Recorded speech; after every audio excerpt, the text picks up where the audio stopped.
Hey everyone, आज के इस लेक्चर में हम डिस्कस करने वाले हैं रसशास्त्र एंड विशेषज्ञ कल्पना का टॉपिक नंबर सेकंड, जिसमें हम बात करेंगे फर्स्ट 2 पॉइंट्स के बारे में। ठीक है, जिसमें हम पढ़ेंगे परिभाषा के बारे में, औषधि किसको कहा गया, भेषज क्या होती है, कल्पना किसको कहा गया, यानी कि हम जो टर्मिनोलॉजीज हैं या परिभाषा हैं वो आज हम डिस्कस करने वाले हैं। ठीक है, तो स्टार्ट करते हैं आज का लेक्चर। सबसे पहले अगर बात की जाए परिभाषा किसको कहा गया है, कि परिभाषा का मतलब क्या होता है, तो परिभाषा किसको कहा गया है? जिसके द्वारा वाक्यों का संक्षिप्त में ज्ञान हो उसे परिभाषा कहते हैं। मतलब जिसके द्वारा जो भी एक वर्ड है उसका पूरे डिटेल में हमें पता चल जाए या डिटेल में हमें उसकी नॉलेज हो, वो है हमारी परिभाषा। जैसे त्रिफला कहने पर हरित की, विविध की, आम्ल की, तीनों द्रव्यों का ज्ञान हो जाता है। मैंने क्या कहा? त्रिफला कहा केवल, तो मुझे त्रिफला कहने पे तीन द्रव्यों का ज्ञान हो गया। कौन कौन से तीन द्रव्य? हरित की, विविध की और आम्ल की। मतलब इनके बारे में मुझे डिटेल में पता लग गया कि त्रिफला किसको कहते हैं। तो जब हम किसी भी एक वर्ड को पूरी तरह से डिफाइन करते हैं या हमें जिसके बारे में पूरी अच्छे से नॉलेज प्राप्त होती है या हमें नॉलेज मिलती है, उसको हम कहते हैं परिभाषा। ठीक है, दूसरी हमारी डेफिनेशन दी गई है मान। मान किसको कहा गया है? आयुर्वेद में परिभाषा ज्ञान के साथ ही औषधि कल्पनाओं के निर्माण, औषध सेवन, अनुपान आदि विविध कार्यों के लिए मान का ज्ञान होना अत्यंत आवश्यक है। मतलब आपको कोई भी औषधि कल्पनाओं का मतलब क्या है? आपको कोई भी ड्रग का फॉर्मेशन करना है, ठीक है, या आपको ड्रग्स को इनटेक करना है, औषधि का सेवन करना है, या अनुपान। अनुपान किसको कहा जाता है? जब हम ड्रग्स को लेते हैं या मेडिसिन को लेते हैं उसके बाद क्या हम चीज़ का सेवन कर रहे हैं, वो है हमारा अनुपान। तो इनके कार्य करने के लिए क्या मान, मतलब हमारा क्वांटिटी का पता होना चाहिए। क्योंकि जब हमें क्वांटिटी का नहीं पता होगा तो हम ड्रग्स का फॉर्मेशन नहीं करा पाएंगे। और हम ड्रग्स को अगर एक इम्प्रॉपर क्वांटिटी में ले रहे हैं तो हमारे जाहिर सी बात है जो हमारी डिजीज़ है वो हमें उससे बेनिफिट नहीं मिलेगा। तो मान के बिना क्या है, कोई भी युक्ति सफल नहीं होती है। मतलब आप मान के बिना किसी भी चिकित्सा को सफलतापूर्वक नहीं बना सकते, चाहे वो आपकी चिकित्सा हो या फिर आपकी औषधि निर्माण हो। सबके लिए आपको क्या होना है, ज़रूरी है मान की नॉलेज होना ज़रूरी है। इसके बाद हमारी थर्ड डेफिनेशन दी गई है कषाय। कषाय किसको कहा जाता है?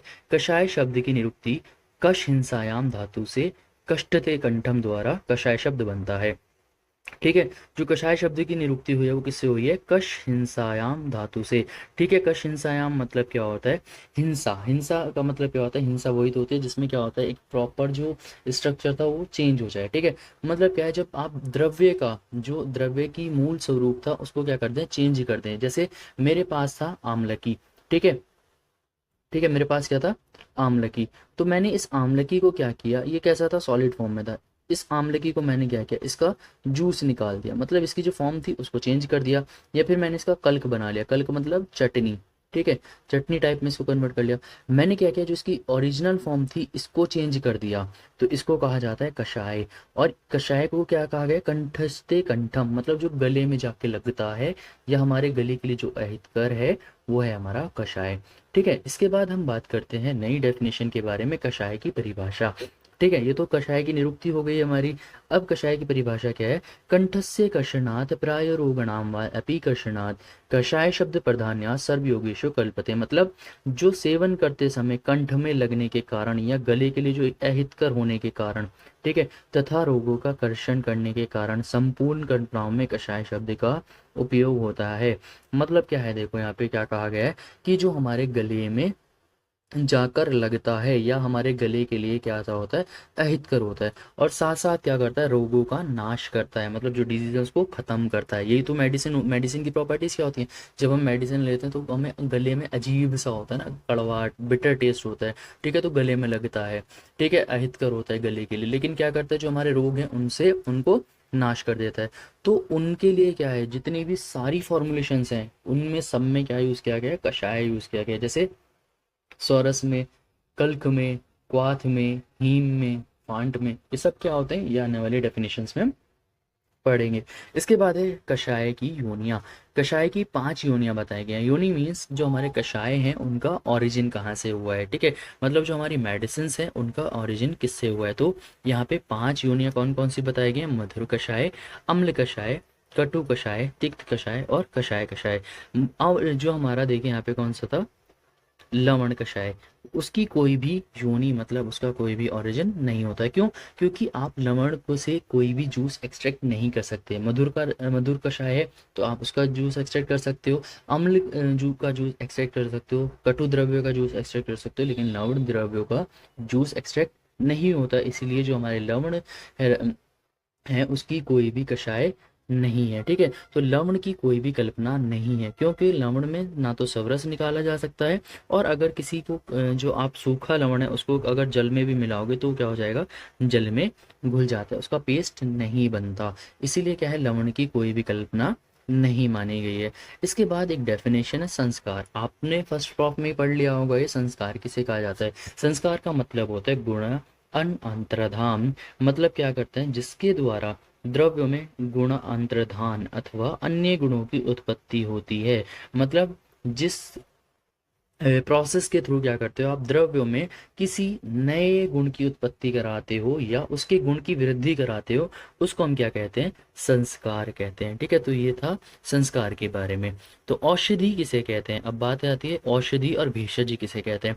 तो औषधि क्या है, औषरज को कहते हैं, यह जिसमें धारण किया जाता है वह औषधि है। औष देखो, औषधि किससे मिलके बना है, औष शब्द से मिलके बना है। और ओस किसको कहते हैं, रस को कहते हैं। मतलब जिसके अंदर रस प्रेजेंट होता है वो थे हमारी औषधि, ओस कहते हैं रस को। ठीक है, और जिसमें धारण किया जाता है वह औषधि है। तो जिसके अंदर रस धारण है, मतलब जिसके अंदर रस प्रेजेंट है, वो है हमारी औषधि। तो रस के द्वारा क्या होता है, आरोग्य का आधान होता है, इसीलिए रस को धारण करने वाला औषधि कहलाता है। रस के द्वारा क्या प्राप्त होती है, आरोग्यता प्राप्त होती है। और रस किसके अंदर प्रेजेंट है, रस जिसके अंदर प्रेजेंट है वो है हमारी औषधि। तो औषधि क्या है, हमारी रोगों से रोगों का नाश करती है या फिर हमें आरोग्यता प्रदान करती है। ठीक है, तो ये था हमारा औषधि के बारे में डेफिनेशन। इसके बाद है भेषज किसे कहते हैं। दीपन पाचन द्रव्यों के संयोग में से जो चिकित्सा की जाती है वह औषधि है। मतलब देखिए, वो द्रव्य जो किस में यूज किया जाता है, दीपन पाचन इन सब कर्मों में यूज किया जाता है, वो कहलाते हैं औषध द्रव्य या औषधि कहलाते हैं। ठीक है, लेकिन जो द्रव्य हवन, व्रत, तप, दान, शांति कर्म में यूज किए जाते हैं वो हमारा भेषज। तो भेषज क्या है, वो द्रव्य जो हवन वगैरह में यूज किए जा रहे हैं, घी वगैरह है ना, तो वो है हमारा भेषज। लेकिन जो हमारा किस में यूज किए जा रहे हैं, चिकित्सा कराने में, रोगों की चिकित्सा कराने में यूज किए जा रहे हैं, दीपन पाचन कराने में यूज किए जा रहे हैं, वो है हमारी औषधि। तो औषधि किस में यूज की जाती है, औषधि यूज की जाती है हमारी